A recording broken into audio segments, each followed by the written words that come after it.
भक्तिहीन प्राणी होते हैं जिनके पूर्व जन्म की कोई भक्ति नहीं होती, या इस जन्म में भी उसने कोई ऐसी क्रिया नहीं प्राप्त हुई जिससे उसमें भक्ति धन प्राप्त हो, उसे भक्ति धन इकट्ठा हो, अर्थात उसकी कोई भक्ति बन रही हो, तो वो व्यक्ति आकड़ नहीं पाड़ा करे, वो झुकता नहीं, वो अभिमानी होता है, ऊंट की तरह ऊपर ने गर्दन करके चलेगा और चौड़ी टांग धरेगा।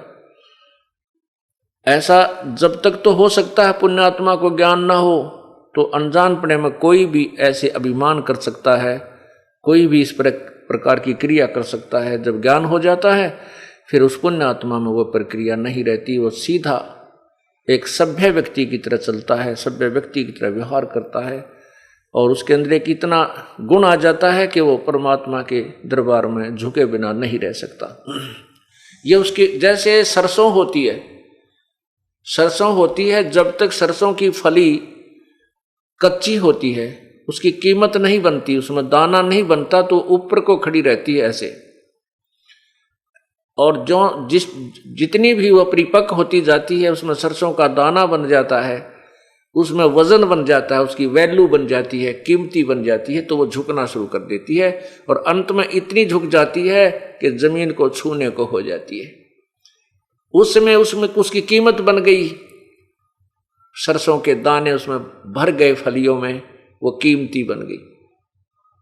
और जब तक वो कच्ची थी उसमें वो ना किसी कर्म की नहीं थी, ना उसका खल बने ना तेल बने, तब तक वो आकड़ पाड़ रही थी, ऊपर ने ऐसे खड़ी थी। जितनी कीमत होती चली गई उतनी ही वो झुकती चली गई। ठीक इसी प्रकार जो पुण्यात्मा पूर्व जन्म की कमाई से परिपक्व भरे हुए हैं, कुछ शेष रह गई थी वो उसमें पार ना हुए, अब सत्संग में आते हैं तो वो झुके बिना रह ही नहीं सकते। उनका स्वभाव, हम तो पत्थर के सामने प्रणाम किया करते थे, 2 ईंट लगा करके माता बना रखी होती जिस पर कुत्ते मुत्या करते, हम उस पर भी नमस्कार किया करते थे, क्योंकि हमारे अंदर वो गुण था, हमारे अंदर वो कीमत थी, भगवान का धन था, वो हमें झुकाए बिना छोड़ता नहीं था। और अब तो हमें रास्ता ही अकॉर्डिंग टू शास्त्र मिल गया। अब तो झुकन की बात छोड़, कोई नाट गर्दन मांगे तो भी सहर्ष स्वीकार दे देंगे परमात्मा, कभी ले लीजिए। पुण्यात्माओं के अंदर ये गुण होता है।